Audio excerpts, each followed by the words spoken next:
Good morning and good afternoon. Welcome to another episode of Before Coffee. It's Good Tuesday News Day, and boy, do we have a lot of good news for you today. Is the world a little gloomy for you? That's okay, we'll brighten it back up, because there's some good stuff going out there, and there's people who are trying to make the world a better place, like us, and like you should be, I guess. Anyways, enough lecturing about what you should be doing with your life. Let's go ahead and get into our headlines. Today on Before Coffee.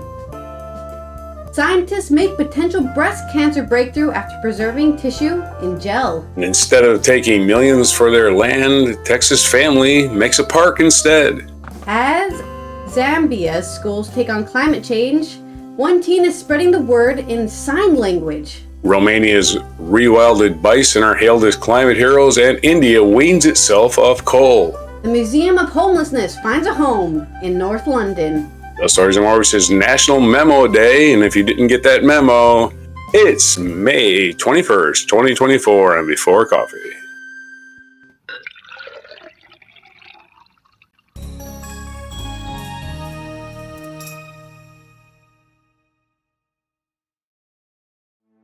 Okay. Good morning, everyone, and good afternoon to any Europeans who are watching. Let's go ahead and go into our first news story. This is from Matthew Weaver on The Guardian. Scientists say they have made a potentially game-changing, that's in quotes, breakthrough in breast cancer research after discovering how to preserve breast tissue outside the body for at least a week. The study, which was funded by Prevent Breast Cancer Charity, found tissue could be preserved in a special gel solution, which will help scientists identify the most effective drug treatments for patients. Experts found the preserved breast tissue maintained its structure, cell types, and ability to respond to a series of drugs in the same way as a normal breast tissue. Published in the Journal of Mammary Gland Biology Neoplasia, the research could bolster the development of new drugs to treat and prevent breast cancer without the need for testing on animals.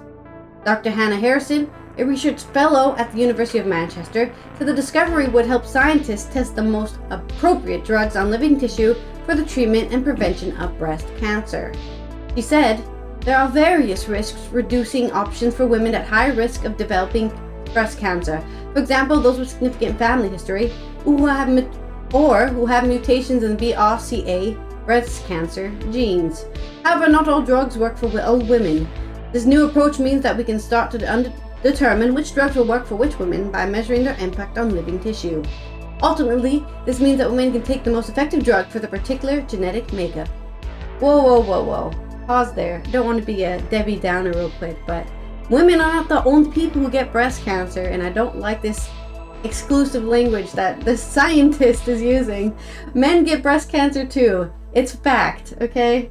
So, are they looking at men developing breast cancer, or is she just being like, oh, well, 90% of the people who get breast cancer are women, so I'm just going to talk about them?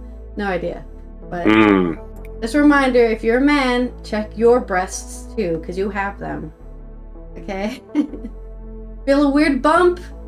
Might be breast cancer. Harrison and her team managed to keep breast tissue viable outside the body for relatively long periods. By testing different hydrogel formulas, we're able to find a solution that preserves human breast tissue for at least a week, and often even longer, she said. This is a real game changer for breast cancer research in many ways. We can better test drugs for both the prevention and treatment of cancer, and can examine how factors like breast density, which we know is a risk for breast cancer, react to particular hormones or chemicals to see if this is an impact on cancer development. Scientists used the gel solution Vitrogel to preserve the tissue. In their work, they said the identification of new drugs have been hampered by a lack of good preclinical models. What has been available until now cannot fully recapitulate the complexities of the human tissue, lacking human extracellular matrix, stroma, and immune cells, all of which are known to influence therapy response, they said. Lester Barr, a consultant breast surgeon and founder of Prevent Breast Cancer, said, breast cancer mortality is decreasing in the UK thanks to improved screening and treatment options, but incidents continue to rise and breast cancer is the most commonly diagnosed cancer in the UK. It is therefore really important that we develop new prevention and risk reduction options for women. especially those with high risk due to their family history or genetics. But men can just go get cancer and die for all we care. I'm just kidding. The breakthrough means that researchers will be able to test new drugs in the lab with far greater accuracy, which should mean fewer drugs failing at clinical trials and ultimately better results for women affected by the terrible disease. It is hugely exciting development in animal-free research, which puts us in a really strong place to find new drugs to prevent breast cancer. On average, almost 56,000 women a year in the UK are diagnosed with breast cancer, according to figures from Cancer Research UK. Globally, breast cancer is the second most common form of cancer, accounting for 11.6% of newly diagnosed cancer cases, behind lung cancer, which accounts for 12.4% of new cases, according to World Health Organization. Yeah, that lung cancer is a hard one to beat with all the stuff we pump in the air. But survival rates for breast cancer have improved significantly. Women diagnosed with early breast cancer are 66% less likely to die from the disease than they were 20 years ago, according to research from University of Oxford. Figures from the Cancer UK show 76% of breast cancer patients survive for 10 years or more. Yeah, I know my landlady's sister had breast cancer and she's doing great. So, cancer is definitely not a death sentence these days, for sure. But yeah, the reason I'm giving the UK a kind of a thrashing about only mentioning women is they have a problem with gender right now, as we've talked about before on the show. So, don't want, just because they're gender scared doesn't mean they have to ignore, even if it's 1% of the male population getting breast cancer. But anyways, that's my story, that's my good news. Less breast cancer probably all around, because it's not like people are keeping all of their medical discoveries to themselves. No, only the UK can have less breast cancer. Everyone else can stuff it. Yeah. But yeah, I guess on to your story. Okay. Good medical news. And good news on, I guess, charity. The charity news. front. Yeah, Good News Network. Andy Corbley was a one-man network of good stories. This is, instead of taking millions for their land, Texas family makes a park instead. A rare win for conservation was just scored in the fast-developing Travis County, Texas, which is where Austin is. We're 30 minutes from Austin's busy tech sector, music venues and barbecue spots. A historic family ranch has just been converted into a public park. It wasn't just converted, it was voluntarily sold by the family who owned it at $40 million, less than what the developers are offering to turn the partially Forest Hill Country remnant close to Hamilton Pool Reserve into a series of apartment complexes and shopping malls. Known as RGK Ranch, this 1,507-acre cattle ranch was owned by the Kosmetsky family for 3 generations. Its recently deceased owner, George Kosmetsky, made a fortune with a company called Teledyne and invested a lot of money in entrepreneurially and philanthropically in Austin and Travis County. George is survived by his son Daniel and daughter Nadia, who grew up spending summers on the ranch, hiking the trails, floating on the inner tube down Bee Creek, spotting bobcats, deer, and snakes along the scrub, and hunting for treasures like shed antlers and arrowheads and fossils among the unique karst rock formations. The RGK, I'm getting dyslexic here at my old age. The RGK Foundation, set up by George, and particularly at the initiative of Nadia, agreed to sell all but 90 acres of the ranch to Travis County for $90 million, which was funded by the Proposition B Parks bond measure, which Austin voters passed last November. The property was permitted for 1,400 houses and 150 acres of commercial development, including apartments and shopping centers, said Jeff Fansell, Associate Director of Land Protection for the Nature Conservancy of Texas, which facilitated the transition. Instead of rooftops, they're turning that property, which is incredibly close to Reamer's Ranch, into a park everyone can use. Texas Monthly writes that because the Travis County and other metropolitan areas of Texas are some of the fastest growing areas of the country, the state park system is straining to meet the demand of residents as some parks are becoming overcrowded. Nowhere is this more true than in Travis, where the delicate and unique hill country was, for a period, being devoured by developers. The fight back, so to speak, began in the 1980s when Hamilton Pool Reserve was created to protect amazing hiking trails and the beautiful crystal-clear waters of a limestone-fed swimming hole. In 2005, Reamer's Ranch Park, another slice of hill country, was created, and now RGK Ranch, which sits between the other two, will take the total amount of protected acreage in the zone to 5,430 acres. The Nature Conservancy has worked with the county ever since to add land and conservation easements around the park to preserve the water quality, wildlife habitat, and just rural character of the western end of Hamilton Pool, Francel told Texas Monthly. While this part of the county has been developed, the county has built out a significant amount of parkland, much of which is connected. The Nature Conservancy has been working in parallel to secure an additional 3,000 acres, which they plan to combine with the county's holdings to create a wildlife corridors and hiking trails that connect all the various parks for a grand total of 8,600 acres. The family will maintain 90 acres that include an access road, a house, and a lake, with the county receiving first refusal rights if the family decides to sell in the future. The RGK Ranch Park will be open to the public after minimal infrastructure installments like a bathroom or two are finished in 2025 and 2026. So there is your good news. A family donating land that they could have just made a oodle of cash on, developing for greedy developers. Put more, McMansions all over us, Travis County, Texas. Community is back dead, to you. But it's not. There's still people out there who care.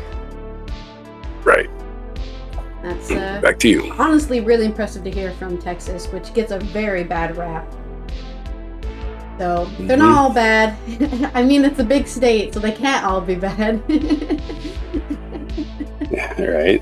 All right. Well, the politicians there are just swindling the politicians people, questionable, but the people living there don't deserve the hate. When it comes to helping the community, Zambia is also taking step in that direction by not only helping their community, but also spreading the word about it. This is on AP News by Svangriai Mukawazi. I apologize if I pronounce your name wrong. Every morning, Bridget Chanda places her prosthetic legs beside her bed, pulls on her stockings, and pushes the remains of her limbs into prosthetics as best she can. After 6 years, they no longer fit, and it's painful to stand or walk for too long, but it doesn't faze her much. I still manage somehow, she said. I'm a girl on a mission. Chanda, 18, is intent on helping educate Zambia's deaf community about climate change. As the southern African nation has suffered from more frequent extreme weather, including its current severe drought, we also talked about this happening in India as well yesterday, it's prompted the Zambian government to include more climate change education in its schools and curriculum. But for that to be shared with the deaf community, it's up to people like Chanda to help translate. And it's a task that is more difficult because sign language doesn't include many climate-related terms. She's a student at Teleshi Tepala Special School in Kasama in northern Zambia, where many students are deaf or hard of hearing. After Chanda enrolled there in 2022, learning sign language was a way to fit in and bond with those schoolmates, even though she herself is not deaf. Around the same time, climate change was becoming a more topical issue in the country, and Chanda, who finds it puzzling that her hometown in the south near Lusaka has been racked by drought while Kasama is looking at a bumper harvest, wanted to talk about it. Climate change affects our way of life, he said. The country has been suffering from severe food shortages as water has grown scarce, prompting the president to declare a national emergency in February. Chanda has served as an interpreter as climate agriculture expert Elizabeth Motale visits communities and schools to educate people on climate change. In one visit to a garden outside Chanda School, she signed as Motale showed students how drip irrigation gets precious water exactly where plants need it. Students smiled and laughed as they perforated a plastic bottle to dribble water onto plants and roots. Chanda has even taught Motale some sign language to use when no interpreter is available. Bridget has been such a blessing to me, Motale said. Bridget Chanda developed gangrene and had her lower legs amputated at age 7. She now attends a special school where many of the students are deaf or hard of hearing. To communicate with them, she taught herself sign language. Sign language isn't recognized as an official language in Zambia, but the government has taken steps to ensure its recognition and has made it mandatory for climate change education to also be taught in sign language. But with language lagging behind, it can be a challenge to teach new concepts. Chanda recalls struggling to find words to explain mulching, for example, adding organic material to soil and to help trap moisture, or climate adaptation, the way people can adjust to more extreme weather. It's difficult sometimes, says Chanda. I sometimes have to finger spell, and when I miss a letter or two, it makes it difficult for some students who are deaf. Like, you spelled that wrong. What word is she trying to spell? You didn't put the H in there. Awkward. The Campaign for Female Education CAMFED, or CAMFED, a Pan-African movement promoting girls' education, launched a new climate education program in schools in March, led by young women graduates. The program is a partnership with education ministers in Zambia. In Zimbabwe, aims to help young people, particularly marginalized girls, build climate resilience and explore green careers. Part of the climate education CAMFED wants to promote it's practical. It runs an agricultural guide program that aims to promote climate smart techniques, like drip irrigation that uses less water, teaches entrepreneur skills that may help young women launch farming business that use such skills. Again, there's like a nice cute picture of them growing corn. Helena Chandwe, a enterprise manager with ComFed, said it's important to prove how the information is delivered to students with special needs, and that means interpreters who can deliver it correctly and with sufficient context. Chanda hopes to join the agricultural guides program after finishing her education. Her lower legs were amputated after she developed, we already went over that. She was stigmatized and bullied at school in Lusaka. She eventually wound up at Chiselche, where she has found a far more welcoming environment and a place that mixes special needs students with mainstream students.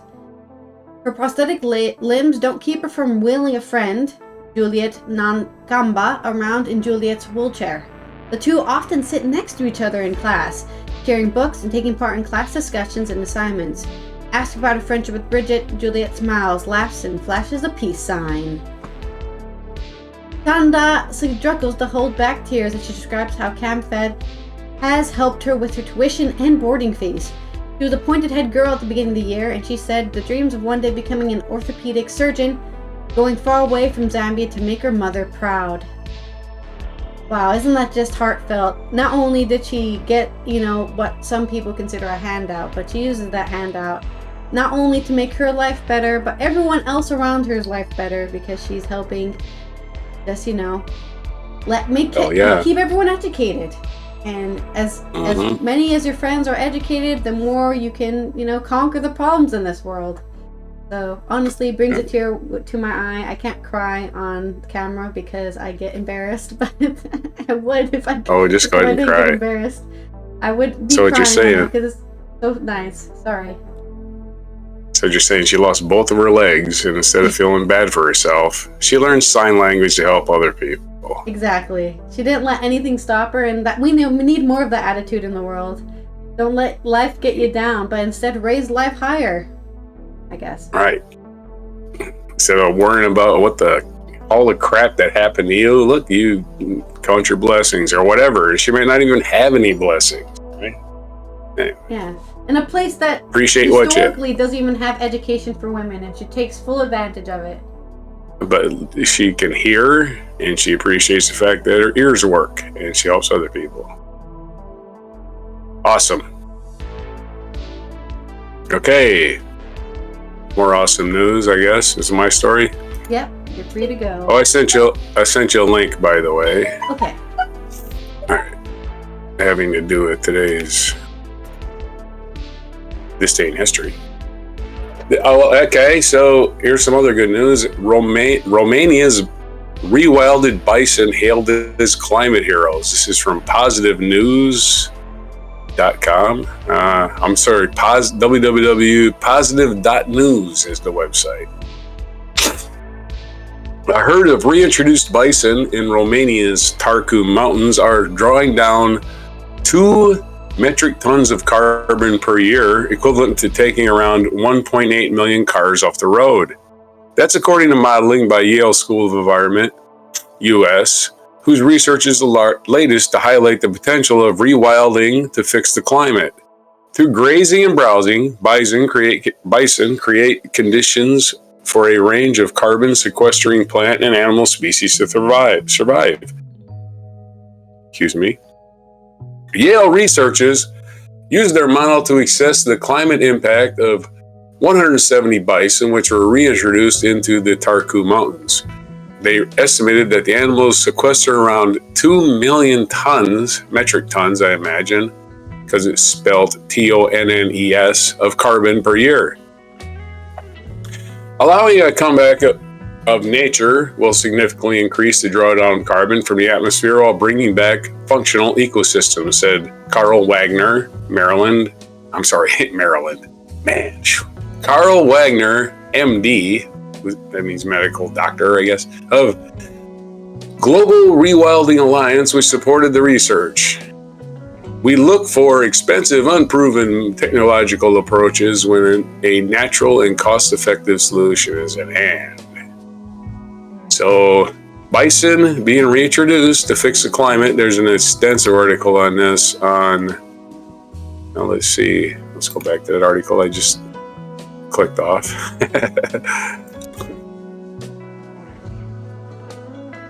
Extensive article on the agupubs.online library, wiley.com for AGU.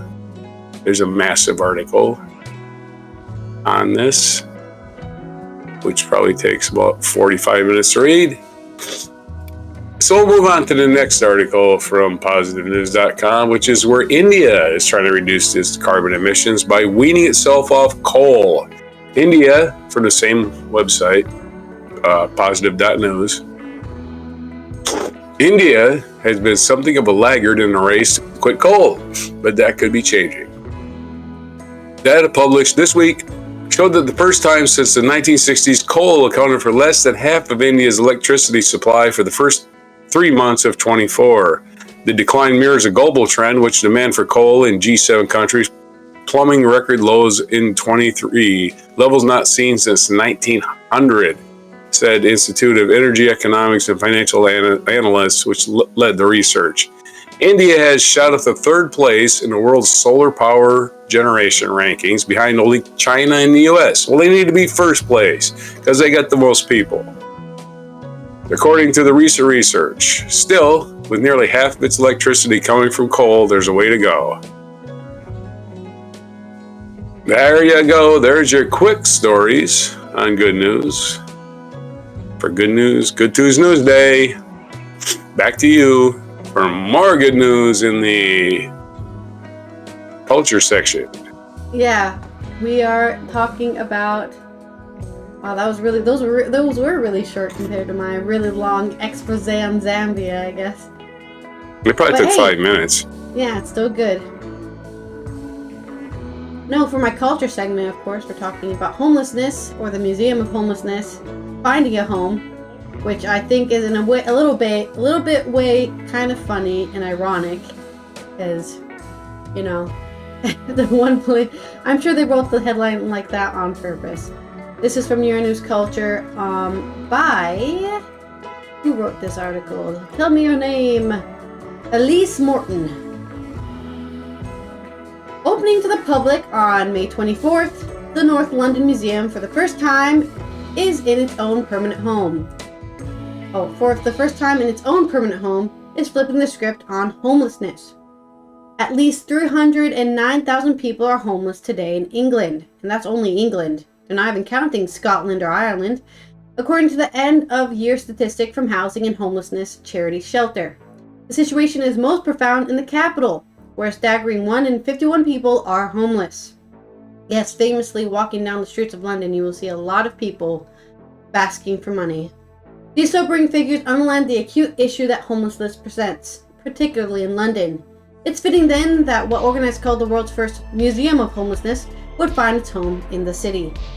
Responding to the need for action, education, and understanding on homelessness, the community-led Museum of Homelessness, created and run by people with direct experience of homelessness, was founded in 2015.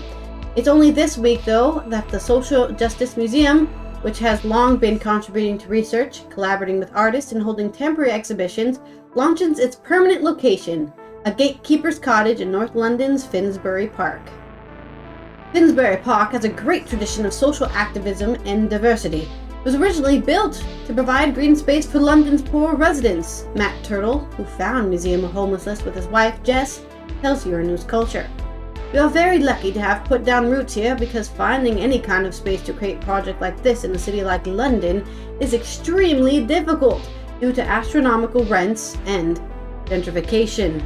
No, not the G word! When we think about London museums, we might imagine strolling through the carefully curated galleries of the VA. The Museum of Homelessness, however, takes quite a different approach, and boy do I love to hear that. I hate the stilted kind of London museum thing. Rather than painstakingly selecting artifacts, the museum actually doesn't choose any of its objects, the co-founder explains. Instead, he says, items are given by different people, so it's the person giving the object to the museum that does the choosing. These objects given, Turtle highlights, not only by people affected by homelessness, but also workers, policymakers, activists, and doctors, are central to the storytelling at the heart of the museum's work. This is about telling a wider story about homelessness, some of the injustices and policies decisions that continue to affect people. Turtle tells Euronews Culture, it's a great equalizer because we all have objects and stories in our lives that make us who we are. In its opening exhibition, How to Survive the Apocalypse, the museum's collection, which includes such items as a dual-purpose walking stick and protective weapon made of 2 pieces of scrap wood, stands alongside performances. The 90-minute performances, designed to be controversial, center on a reframing of stereotypes and illustrating that those affected by homelessness, in many cases forced to be resilient and resourceful, may be the wisest guides when it comes to addressing the most salient issues facing society. That makes complete sense to me. People who have been bonked down and all of their resources taken away need to make their own resources somewhere. These performances, which amplify the voices of people affected by homelessness, are emblematic of another key difference between this museum and the traditional museum experience, eschewing labels and placing the power with the community.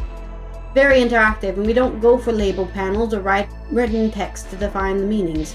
Turtle reflects, at the Museum of Homelessness, we move away from the idea of the museum narrator offering a single grand narrative. Such an ethos has also permeated the development process for the museum's permanent location.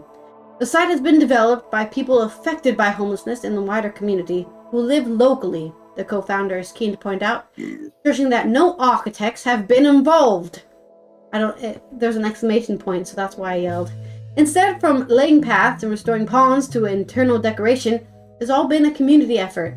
Even the building itself was chosen because another group, homeless outreach organization Street's Kitchen, suggested it might be a good fit. And then they have this really nice pictures of people working together to make the garden. When booking in to see How to Survive Apocalypse, you'll notice that the exhibition is only open on Fridays and Saturdays. That's because, as Turtle explains, that's not all we do. Beyond the staging of thought-provoking exhibitions, the Museum of Homelessness continues to be involved in direct work to house people, get essentials out to people, and campaign for change, while also running events such as community meals, clinics, and recovery groups. Herein lies perhaps the most exciting aspect of the new space. Its potential to not only serve and educate the community via exhibitions, but also to build it. The new space enables us to build community, as opposed to services. It gets around the them and us culture that can develop in homelessness settings. Yeah, we're just helping them with their problems. Like, no, we're helping somebody from our neighborhood who have gotten hard times. You know, sometimes life gets you. Not everyone can be a winner out there. At Museum of Homelessness events, you don't really know who is homeless and who isn't. And that's how it should be. It's an antidote to the sensationalism that characterizes so much of the conversation about homelessness and the objectification of homeless people, right?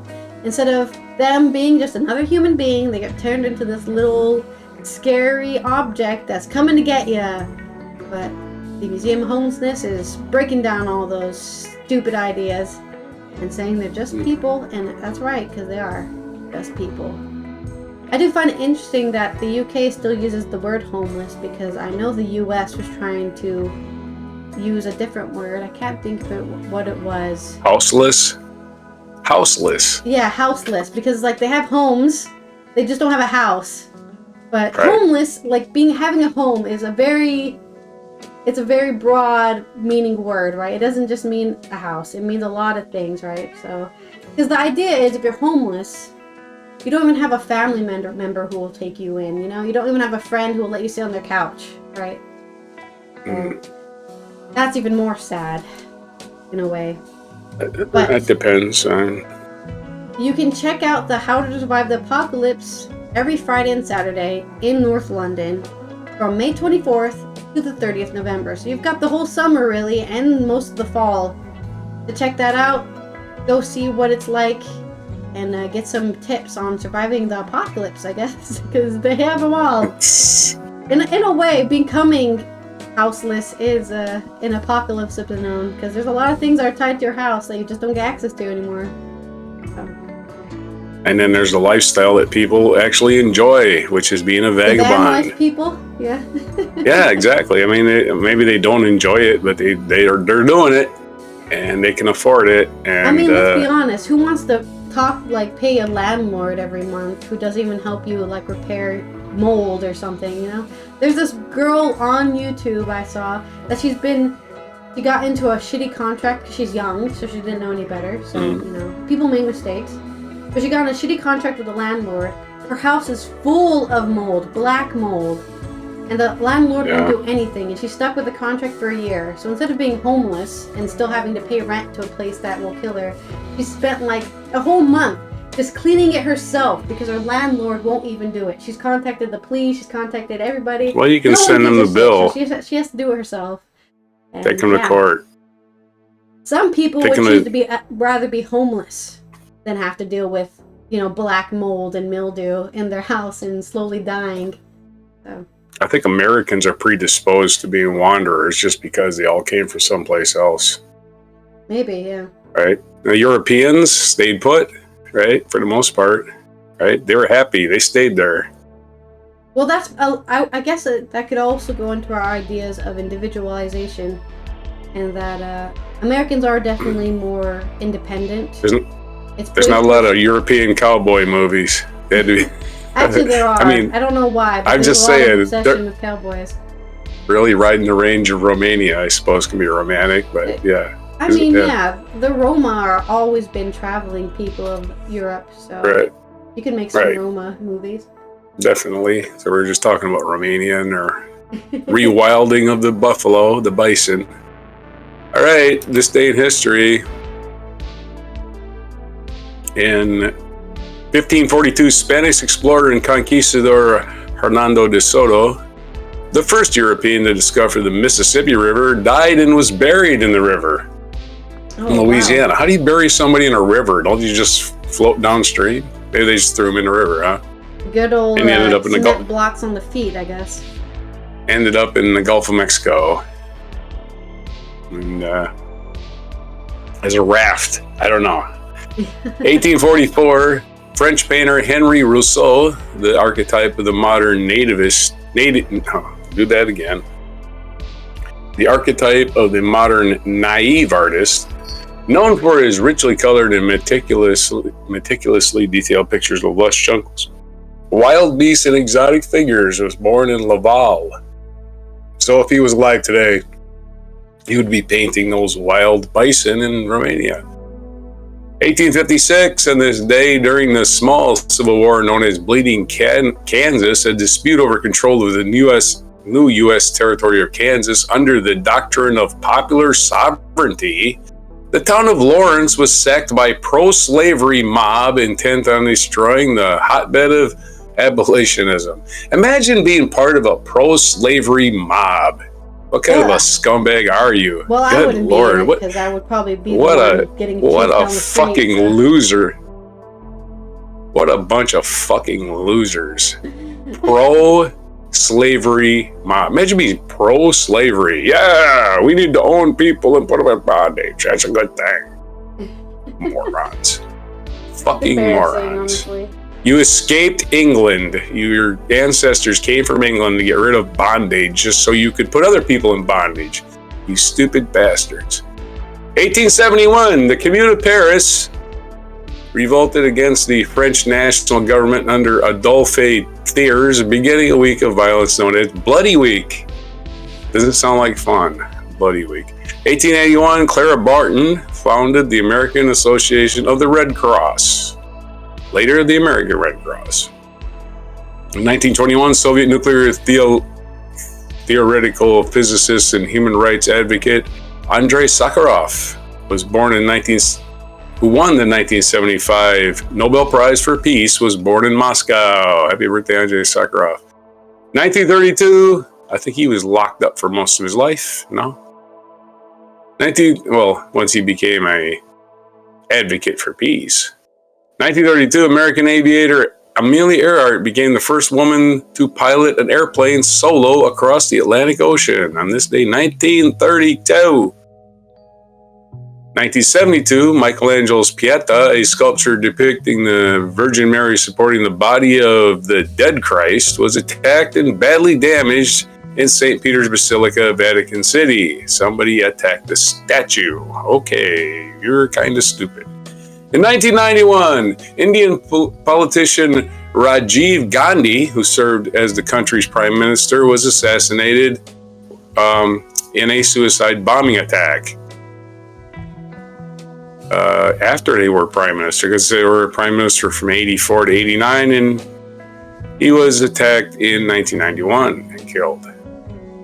2000, on this day, British author Dame Barbara Cartland died at the age of 98. She wrote more than 700 books, mostly formulaic novels of romantic love set in the 19th century. Very pastoral. But she got to be 98 doing that. In 2017, on this day, after years of declining attendance, in part due to animal rights protests, the Ringling Brothers and Barnum and Bailey Circus gave what it said would be its final performance. But in 23, the circus returned with an animal-free show.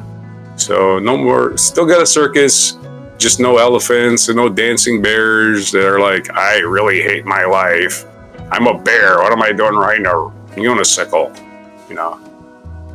Anyway, and our featured event today, 1927, we talked about Amelia Earhart. Well, in this day, the first non-stop transatlantic flight made by Charles Lindbergh. American aviator Charles Lindbergh completed the first non-stop solo flight across the Atlantic Ocean on this day in 1927, traveling across New York to Paris on a monoplane, Spirit of St. Louis, in about 33.5 hours. Of course, Lindbergh, a famous Nazi sympathizer. I just want to point that out. He went from being an American hero to being kind of a Nazi sympathizer. I see that happening in this country now with a lot of famous people. Oh, I don't care about human rights. I want my richness. All right, a feature biography. Malcolm Fraser, the Prime Minister of Australia, was born on May 21st. Sorry, today's March 21st. May 21st, 1930 in Melbourne, Australia, and died March 20th, 2015 at the age of 84. Other birthdays today. Philip II, King of Spain and Portugal, born in 1527. Fats Waller, American musician, piano player, jazz musician, born in 1904. It's Al Franken's birthday. Happy birthday, Al Franken, United States Senator, 1951, former senator, comedian, writer, one of the creators of Saturday Night Live. Basically created the format that Saturday Night Live has. 1959, Loretta Lynch, American lawyer and official, was born. And we got Jeffrey Dahmer's birthday. We got to celebrate Jeffrey Dahmer's birthday. I can't forget that. No, we don't give a fuck about Jeffrey Dahmer, who's a sick asshole. We got to celebrate his birthday, according to Britannica, though. God, these people. Ridiculous, right? And they wanted me to pay for that kind of content. What day is it today? It's National American Red Cross Founders Day, as we could have just called it Clara Barton Day, right? She's the one that founded it. National Waitstaff Day. That's the people that bring you your food. National Strawberries and Cream Day. And National Memo Day. So there's everything. That's all the news, all the good news, all the funny news, all the days you got to remember, all the birthdays, everything for May 21st, 2024 on Before Strawberries and Cream. Strawberry and cream is one of the top 5 flavors of everything ever. I agree. I think they serve that at Wimbledon tennis. Do they? When they yeah, I think that's the big thing. But Wimbledon isn't until like the middle of summer, like July 4th or something. So it doesn't make any sense. Cool. Well, this has been Allison here from the Netherlands. I hope you're having a good Tuesday, and if you aren't having a good Tuesday, this is me giving you permission to start right now, even if it's at 8 p.m. We will see you tomorrow for Wacky and Weird Wednesday, where we're going to cover all the weird and wacky news. What are those politicians doing again? Why is that guy doing weird stuff with animals? We're going to tell you all about it. Hopefully, one of those stories will happen. Okay, something. And don't forget to subscribe to the YouTube, because we're trying to get, those subscribers. Gotta get them. Turn on those notifications so you know when we go live. I'm keeping track, man. There's worse channels than us with like thousands of subscribers, and I'm like, what the hell? This guy's got the love here, Yeah, it's like a guy. There's shows that go on once every day, and they do absolutely nothing. They just waste your time and give you no information. Just talk about their same opinion they had yesterday, and you watch it. Why? They got thousands and thousands and thousands of subscribers to hear the same thing every day, and we don't do the same thing every day. Anyway, that's me moaning the situation. Yeah, don't ridiculously forget to horrible like the video, channels out there. And we will see you thousands tomorrow of subscribers for our next Wacky and Wednesday news show. Here is your mic drop moment.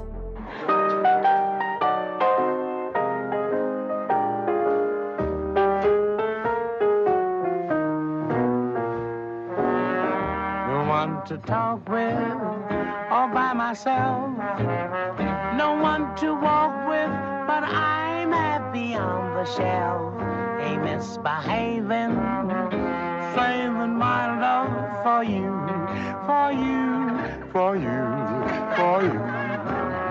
I know for certain the one I love. I'm through with flirting, it's you that I'm thinking of. Ain't misbehaving, saving my love for you.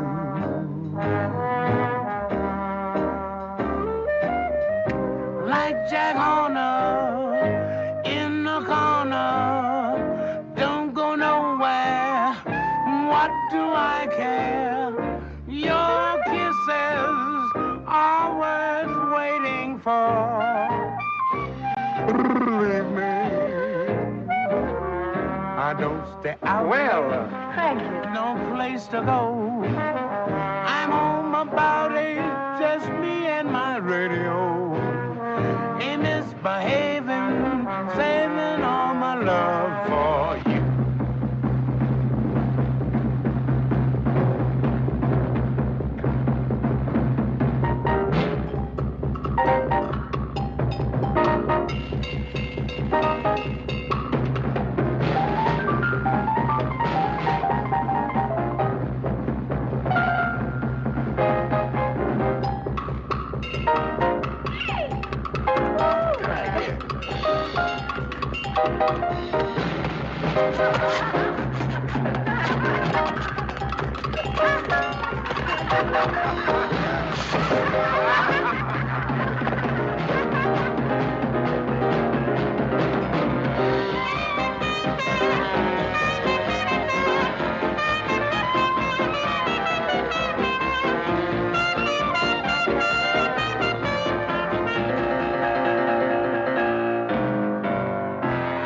I don't stay up late, got no place to go.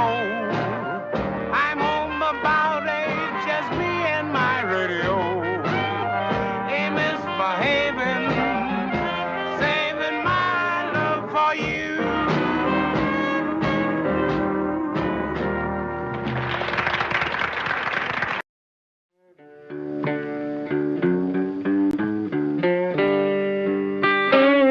Be sure to hit the like, subscribe, and notify buttons, and follow our other channels, Toxic Alley, History of Gravy, and Scratchy Old Records.